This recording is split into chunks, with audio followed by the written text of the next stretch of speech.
വിശുദ്ധ റമദാൻ നമ്മിലേക്ക് കടന്നു വരികയാണ്. അള്ളാഹുവിലേക്ക് അടുക്കാനുള്ള, സ്വർഗം നേടിയെടുക്കാനുള്ള, നരകത്തിൽ നിന്ന് രക്ഷപ്പെടാനുള്ള ഒരു മാസമാണ് വിശുദ്ധ റമദാൻ. റമദാനിൽ നോമ്പനുഷ്ഠിക്കുന്നതിന് വലിയ പ്രതിഫലമുണ്ട്. നിയ്യത്ത് വേണ്ടത് ഖൽബിലാണ്, മനസ്സിലാണ്. അപ്പോൾ ആ ഒരു പ്രതിഫലം നമുക്ക് ലഭിക്കാൻ മറ്റൊരു മാർഗമുണ്ട്. അസ്സലാമു അലൈക്കും വറഹ്മത്തുള്ളാഹി വബറകാതുഹു. അഊദു ബില്ലാഹി മിനശ് ശൈത്വാനിർ റജീം. ബിസ്മില്ലാഹിർ റഹ്മാനിർ റഹീം. അൽഹംദുലില്ലാഹി റബ്ബിൽ ആലമീൻ. അസ്സലാത്തു വസ്സലാമു അലാ സയ്യിദിൽ മുർസലീൻ വഅലാ ആലിഹി വസ്വഹ്ബിഹി അജ്മഈൻ. അമ്മാ ബഅദ്. എന്റെ ശബ്ദം ശ്രവിക്കുന്ന പ്രിയപ്പെട്ട സഹോദര സഹോദരിമാരെ, വിശുദ്ധ റമദാൻ നമ്മിലേക്ക് കടന്നു വരികയാണ്. റമദാൻ നാം ക്ഷണിച്ചു വരുത്തുന്ന ഒരു അതിഥിയാണ്. അതിഥിയെ മാന്യമായ രൂപത്തിൽ സൽക്കരിക്കുക എന്നുള്ളത് ഏതൊരു മാന്യനായ വ്യക്തിയുടെയും അടയാളം. വിശുദ്ധ റമദാനിന് 2 മാസം മുമ്പ് തന്നെ നാം അള്ളാഹുവിനോട് ദുആ ചെയ്ത് നമ്മിലേക്ക് അടുപ്പിക്കാൻ വേണ്ടി നാം ആഗ്രഹിച്ചിട്ടുണ്ട്, കൊതിച്ചിട്ടുണ്ട്.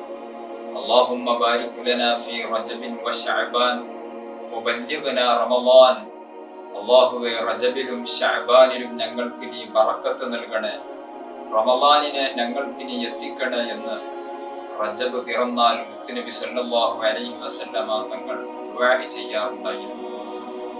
2 മാസം കഴിഞ്ഞിട്ട് വരാനിരിക്കുന്ന റമളാനിനെ 2 മാസം മുമ്പ് തന്നെ അത് എത്തിക്കിട്ടാൻ വേണ്ടി മുത്തുനബി സല്ലല്ലാഹു അലൈഹി വസല്ലമ തങ്ങൾ ദുആ ചെയ്യുമ്പോൾ നമുക്ക് മനസ്സിലാക്കാം ആ റമദാനിന് എത്രമാത്രം മഹത്വം ഉണ്ടായിരിക്കും. വിശുദ്ധ റമദാനിന്റെ മഹത്വം എന്താണ്? അത് വിശുദ്ധ ഖുർആൻ തന്നെ പറയുന്നുണ്ട്. ശഹ്റു റമദാനല്ലദീ ഉൻസില ഫീഹിൽ ഖുർആൻ ഹുദൽ ലിന്നാസി വബയ്യിനാതിൻ മിനൽ ഹുദാ വൽ ഫുർഖാൻ. വിശുദ്ധ റമദാൻ എന്ന് പറഞ്ഞാൽ വിശുദ്ധ ഖുർആൻ അവതരിപ്പിക്കപ്പെട്ടു എന്നുള്ളതാണ് അതിന്റെ ഒന്നാമതായിട്ടുള്ള പ്രത്യേകത. വിശുദ്ധ ഖുർആനിൽ അല്ലാഹു സുബ്ഹാനഹു വ തആല സൂറത്തുൽ ബഖറയിൽ നമ്മെ പഠിപ്പിക്കുന്നത് അതാണ്.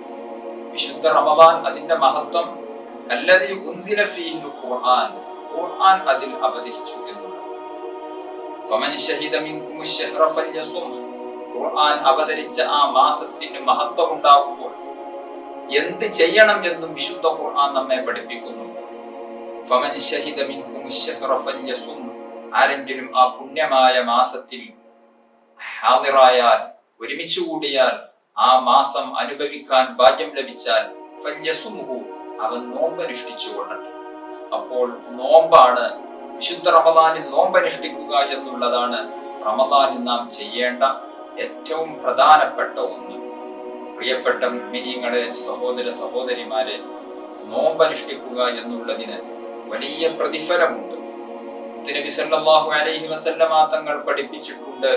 അസ്സൗമു ലീ, ഒരു ഖുദ്സിയായ ഹദീസിൽ മുത്തുനബി പഠിപ്പിക്കുകയാണ്. അല്ലാഹു സുബ്ഹാനഹു വ തആല പറയുന്നു, അസ്സൗമു ലീ, നോമ്പെനിക്കുള്ളതാണ്, ഞാനാണ് ആ നോമ്പിന് പ്രതിഫലം നൽകുന്നത് എന്ന് അല്ലാഹു സുബ്ഹാനഹു വ തആല പറഞ്ഞതായി നബി സല്ലല്ലാഹു അലൈഹി വസല്ലമ തങ്ങൾ നമ്മെ പഠിപ്പിക്കുന്നു. അതുകൊണ്ട് റമദാനിൽ നിർബന്ധമായും ഒരു മനുഷ്യൻ ചെയ്യാനുള്ളത് നോമ്പനുഷ്ഠിക്കുക എന്നുള്ളതാണ്.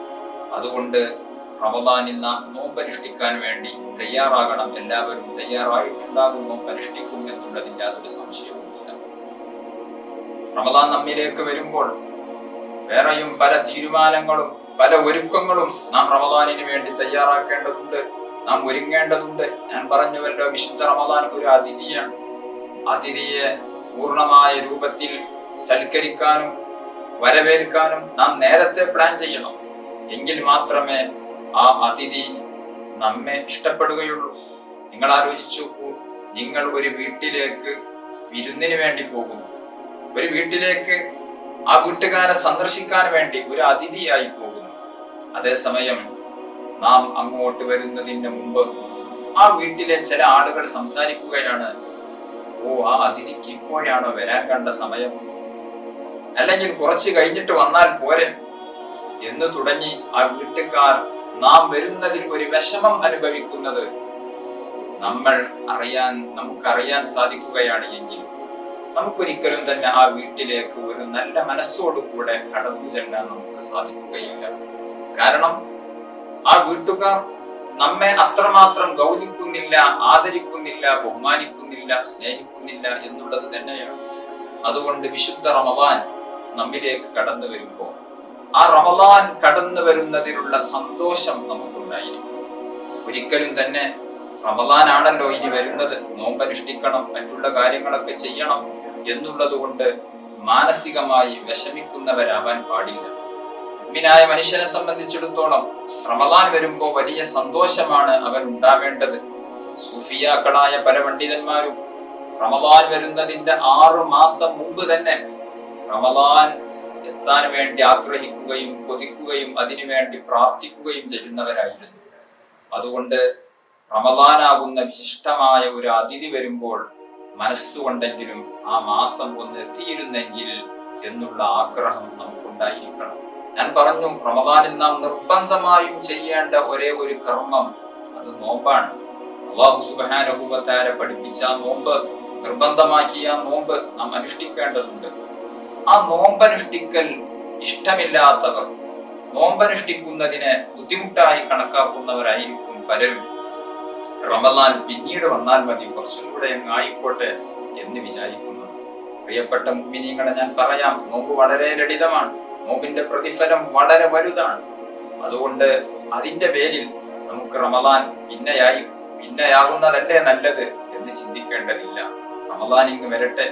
റമദാനിൽ നമുക്ക് ഒരുപാട് നേടിയെടുക്കാനുണ്ട്.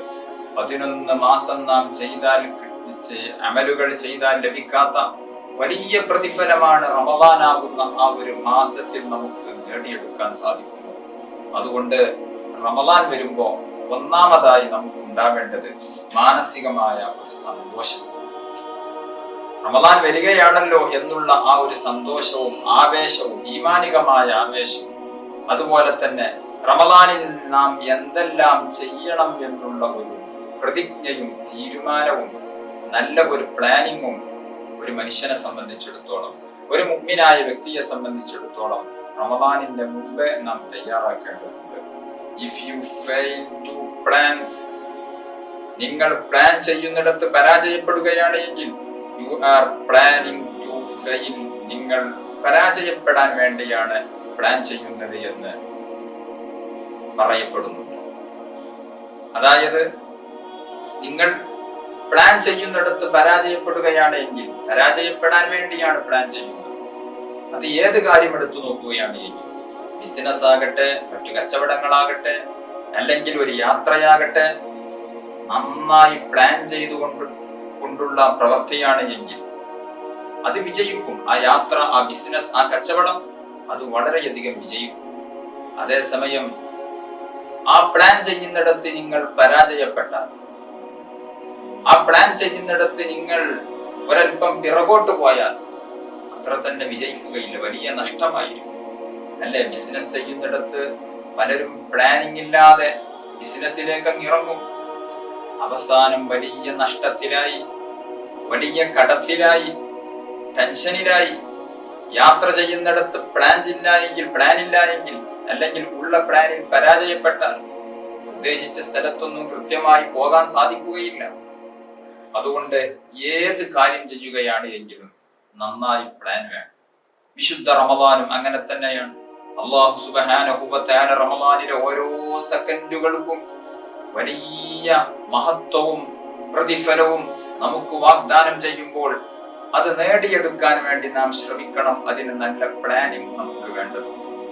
പ്രിയപ്പെട്ട മുഅ്മിനീങ്ങളെ, സഹോദര സഹോദരിമാരെ, റമദാനിൽ നാം എന്തെല്ലാം ചെയ്യണം എന്നുള്ളത് ആദ്യമായി നാം കൃത്യമായി നോട്ട് ചെയ്തു വെക്കേണ്ടത്. അല്ലാഹു സുബ്ഹാനഹു വ തആല നിർബന്ധമാക്കിയത് നോമ്പാണ്. അത് നാം എന്തായാലും നോൽക്കും. ഒന്ന് നോമ്പ്. അതുപോലെ തന്നെ ഞാൻ ആദ്യം ഓതിയ ആയത്തിൽ പറഞ്ഞു, വിശുദ്ധ റമദാനിന്റെ ഒന്നാമത്തെ മഹത്വം ശഹ്റു റമദാൻ അല്ലദീ ഉൻസില ഫീഹിൽ ഖുർആൻ, ഖുർആൻ അവതരിപ്പിക്കപ്പെട്ടു എന്നുള്ളതാണ് വിശുദ്ധ റമദാനിന്റെ ഒന്നാമത്തെ മഹത്വം. അതുകൊണ്ട് തന്നെ ആ വിശുദ്ധ ഖുർആൻ ധാരാളം പാരായണം ചെയ്യും. വിശുദ്ധ ഖുർആൻ ധാരാളം പാരായണം ചെയ്യേണ്ട മാസമാണ്. റമദാൻ അല്ലാത്ത മാസത്തിൽ തന്നെ പാരായണത്തിന് വലിയ പ്രാധാന്യവും പ്രതിഫലവുമുള്ള വിശുദ്ധ ഖുർആൻ അത് അവതരിപ്പിക്കപ്പെട്ട മാസമാകുന്ന റമദാനാകുമ്പോ അതിന്റെ പ്രതിഫലം വലുതാണ്. അതിന്റെ പുണ്യം എത്രയോ 10 മടങ്ങ് വർധനവുള്ളതാണ്. അതുകൊണ്ട് വിശുദ്ധ റമദാനിൽ രണ്ടാമതായി നമുക്ക് വിശുദ്ധ ഖുർആൻ ധാരാളം പാരായണം ചെയ്യും. അതുപോലെ തന്നെ റമദാനിൽ ഒരുപാട് സുഹൃതങ്ങൾ നാം ചെയ്തെടുക്കേണ്ടതുണ്ട്. സ്വതക്ക ചെയ്യണം, മറ്റുള്ള നിസ്കാരങ്ങൾ നിർവഹിക്കണം, അറിവുകൾ ധാരാളം സമ്പാദിക്കണം, അങ്ങനെ തുടങ്ങി പല പുണ്യകർമ്മങ്ങൾ നമുക്ക് വിശുദ്ധ റമദാനിൽ ചെയ്യാനുണ്ട്. കേവലം നോമ്പ് മാത്രമല്ല, സുന്നത്തായ പല കർമ്മങ്ങളും ധാരാളം ചെയ്ത് അല്ലാഹുവിലേക്ക് അടുക്കാനുള്ള, സ്വർഗം നേടിയെടുക്കാനുള്ള, നരകത്തിൽ നിന്ന് രക്ഷപ്പെടാനുള്ള ഒരു മാസമാണ് വിശുദ്ധ റമദാൻ. അതുകൊണ്ട് കൃത്യമായ പ്ലാനിങ്ങുകൾ നമുക്ക് വേണം. ഞാൻ പറഞ്ഞു, ഒന്നാമതായി നമുക്ക് റമദാനിൽ ചെയ്യാനുള്ളത് നോമ്പാണല്ലോ. നോമ്പ് വളരെ ലളിതമാണ്. ഇന്ന് ആധുനിക വൈദ്യശാസ്ത്രം പോലും പറയുന്നത് മുസ്ലിമീങ്ങൾ അനുഷ്ഠിക്കുന്ന നോമ്പ് ഒരാൾ പകർത്തുകയാണ് എങ്കിൽ, ചെയ്യുകയാണ് എങ്കിൽ ആരോഗ്യപരമായി ധാരാളം ഗുണങ്ങളുണ്ട്. ഷുഗറും പ്രഷറും നോർമലാകാനും, കൊളസ്ട്രോള് കുറയാനും തുടങ്ങി ശരീരത്തിലെ അനാവശ്യമായ കൊഴുപ്പുകൾ നീക്കം ചെയ്യാൻ, അങ്ങനെ തുടങ്ങി പലതിനും നോമ്പ് എന്നുള്ളത് വളരെ ഉപകാരപ്പെടുന്നുള്ള ഒരു കാര്യമാണ് എന്നുള്ളതിൽ ആർക്കും സംശയമില്ല. ആധുനിക വൈദ്യശാസ്ത്രം പോലും അത് വിളിച്ചു പറയുന്നു. അതുകൊണ്ടാണല്ലോ മുസ്ലിമീങ്ങളല്ലാത്ത പലരും, പല ഹൈന്ദവ വിശ്വാസികളും, അതുപോലെ തന്നെ മറ്റു പല മതവിശ്വാസികളും, മതമില്ലാത്തവർ പോലും നമ്മൾ അനുഷ്ഠിക്കുന്നത് പോലെയുള്ള നോമ്പ് അനുഷ്ഠിക്കാറുണ്ട്. അതുകൊണ്ട് നോമ്പ് വളരെ ലളിതമാണ് എന്നതിൽ ആർക്കും സംശയമില്ല. ആരോഗ്യപരമായി വളരെയധികം നല്ല പുരോഗതി നമുക്ക് നേടിത്തരുന്ന ഒന്നാണ് നോമ്പ്. പക്ഷേ മുസ്ലിമായ ഒരു വ്യക്തിയെ സംബന്ധിച്ചിടത്തോളം കേവലം ആരോഗ്യത്തിന് വേണ്ടിയല്ല നോമ്പ് നോൽക്കുന്നത്.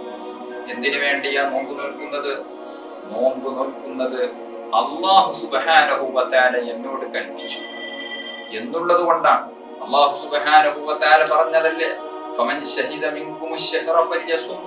ആരെങ്കിലും വിശുദ്ധ റമദാൻ അവൻ ഹാദിറായാൽ, അവൻ ഒരുമിച്ച് കൂടിയാൽ, ആ റമദാനിൽ ഒരാൾ ആയുസ്സോടുകൂടെ ജീവിക്കുകയാണ് എങ്കിൽ, റമദാനിൽ ഒരാൾക്ക് ആയുസ്സുണ്ടാവുകയാണ് എങ്കിൽ, നോമ്പനുഷ്ഠിക്കാനുള്ള ആരോഗ്യ സ്ഥിതിയും ഉണ്ട് എങ്കിൽ അവൻ ഫല്യസുംഹു, നോമ്പനുഷ്ഠിച്ചുകൊള്ളണം. അല്ലാഹുവിന്റെ കൽപ്പനയാണ്. അതുകൊണ്ട് അത് നിർബന്ധമായിട്ട് നാം ചെയ്യേണ്ടത്.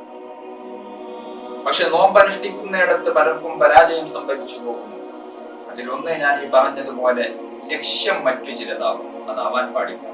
നമ്മുടെ നോമ്പിന് നിയ്യത്ത് വെക്കാറുണ്ട്, നിസ്കാരത്തിന് നിയ്യത്ത് വെക്കാറുണ്ട്. എന്താണ്? നബൈതു സൗമ ഗദിൻ അൻ അദാഇ ഫർദി റമദാനി ഹാദിഹി സനതി ലില്ലാഹി തആല. ലില്ലാഹി തആല എന്നുള്ള ഒരു വാക്ക് നോമ്പിനും അതുപോലെ തന്നെ നിസ്കാരത്തിന്റെയും ഒക്കെ നിയ്യത്തുകളിൽ നാം പറയാറുണ്ട്, മനസ്സിൽ കരുതാറുണ്ട്. അതായത് അല്ലാഹുവിന് വേണ്ടി.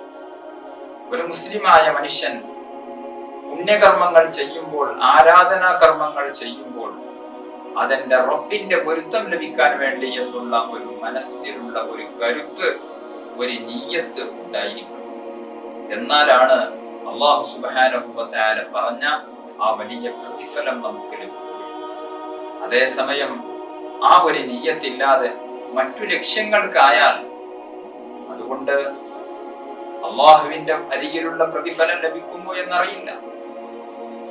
മറ്റു ലക്ഷ്യങ്ങൾ ഉണ്ടായിക്കോട്ടെ, പക്ഷേ ഒന്നാമതായിട്ടുള്ള ലക്ഷ്യം അല്ലാഹു സുബ്ഹാനഹു വ തആല അവൻ എന്നോട് കൽപ്പിച്ചതാണല്ലോ, ആ കൽപ്പന ഞാൻ നിറവേറ്റും. അതിന് ശാരീരികമായ ആരോഗ്യ ഗുണങ്ങൾ ഉണ്ടാവട്ടെ ഉണ്ടാവാതിരിക്കട്ടെ, അല്ലാഹു സുബ്ഹാനഹു വ തആല പറഞ്ഞതാണല്ലോ, അതുകൊണ്ട് ഞാൻ നോക്കും. ആ ഒരു നിയ്യത്താണ് നമുക്ക് ഒന്നാമതായി ഉണ്ടാകേണ്ടത്. അത് നോമ്പിൽ മാത്രമല്ല, ഞാൻ പറഞ്ഞു, നിസ്കാരത്തിന് വേണം, ദാനധർമ്മങ്ങൾ ചെയ്യുന്നതിന് വേണം, ജനങ്ങൾക്കിടയിൽ പേരും പ്രശസ്തിയും ലഭിക്കാൻ, അല്ലെങ്കിൽ മറ്റു പല ലക്ഷ്യത്തിനു വേണ്ടിയും പുണ്യകർമ്മങ്ങൾ ചെയ്യുന്നവരുണ്ട്. അങ്ങനെയാവരുത്.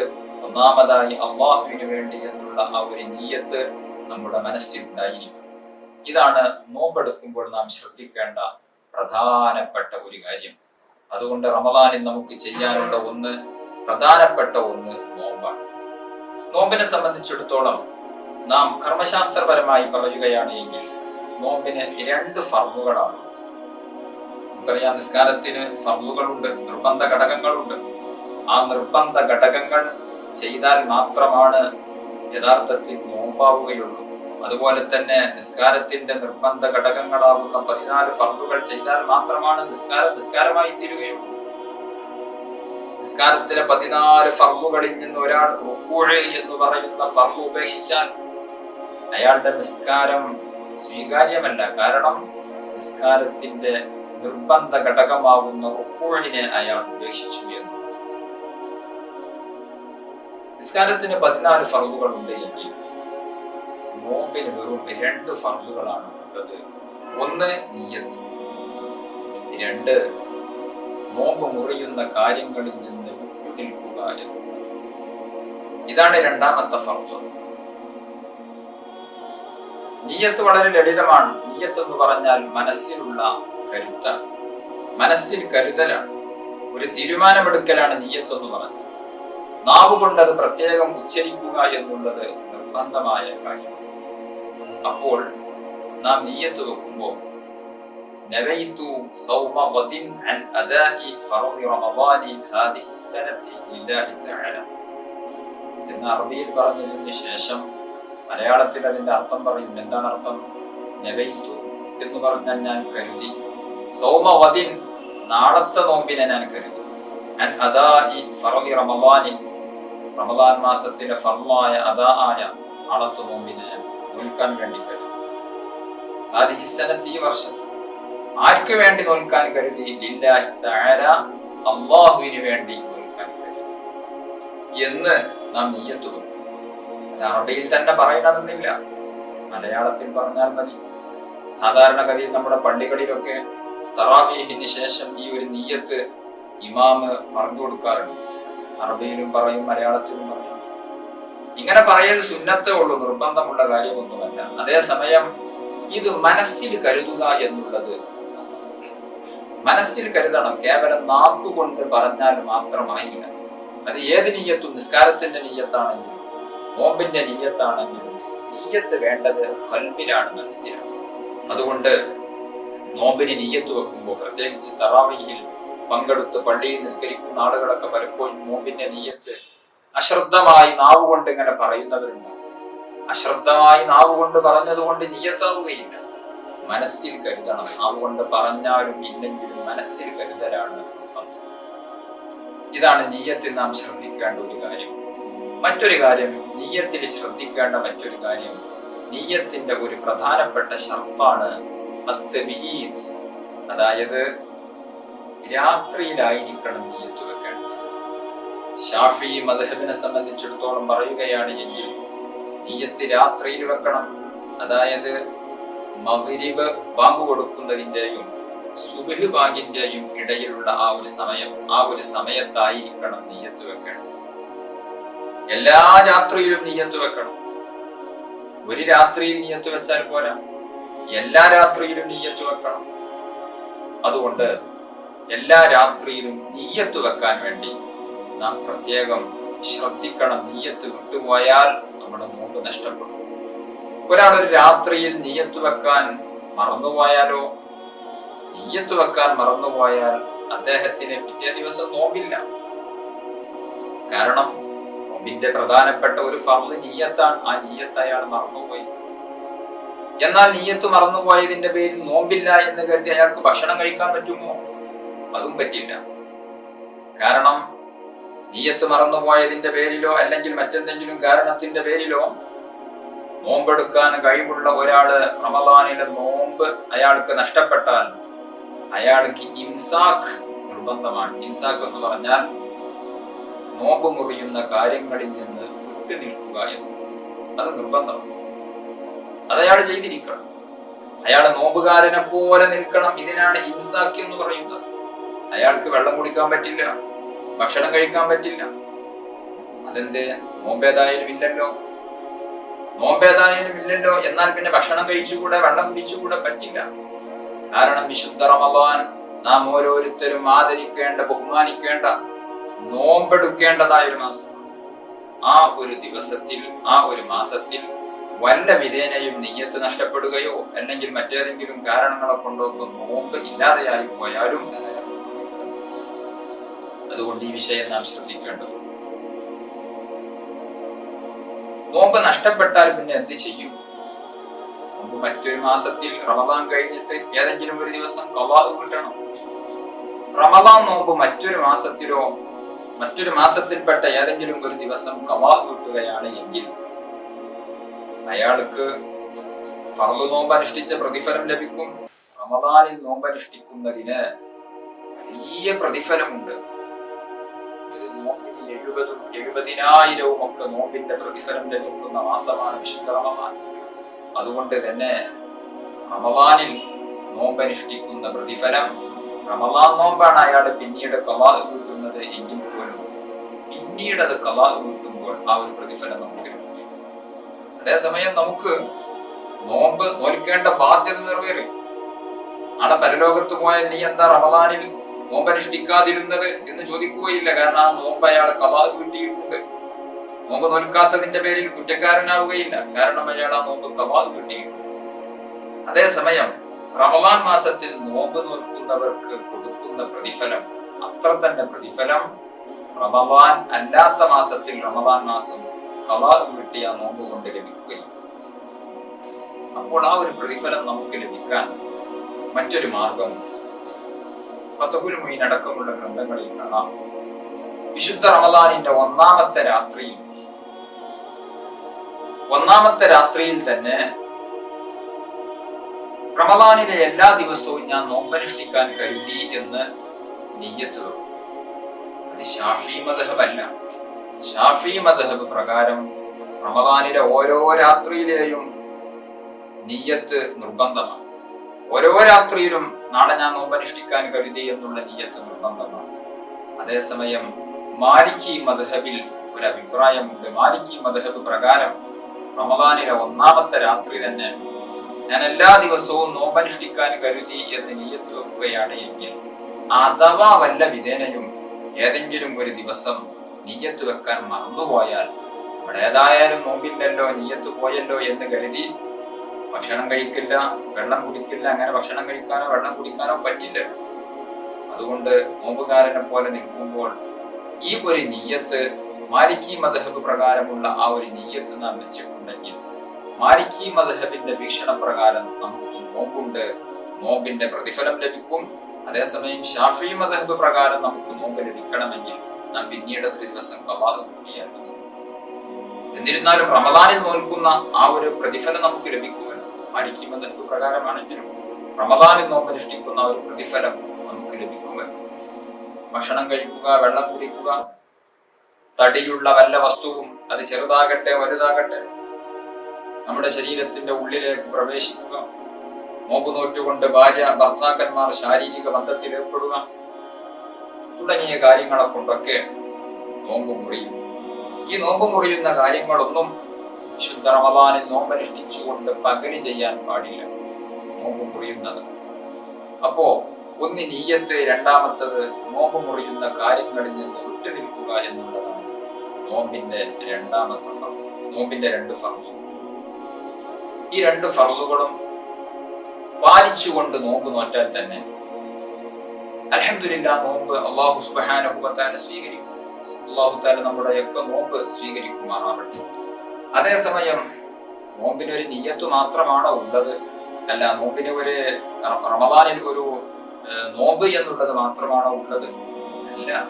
ഞാൻ പറഞ്ഞു, റമദാൻ വിശുദ്ധ ഖുർആൻ അവതരിപ്പിക്കപ്പെട്ട മാസമാണ്. വിശുദ്ധ ഖുർആൻ ധാരാളം പാരായണം ചെയ്യേണ്ടതുണ്ട്.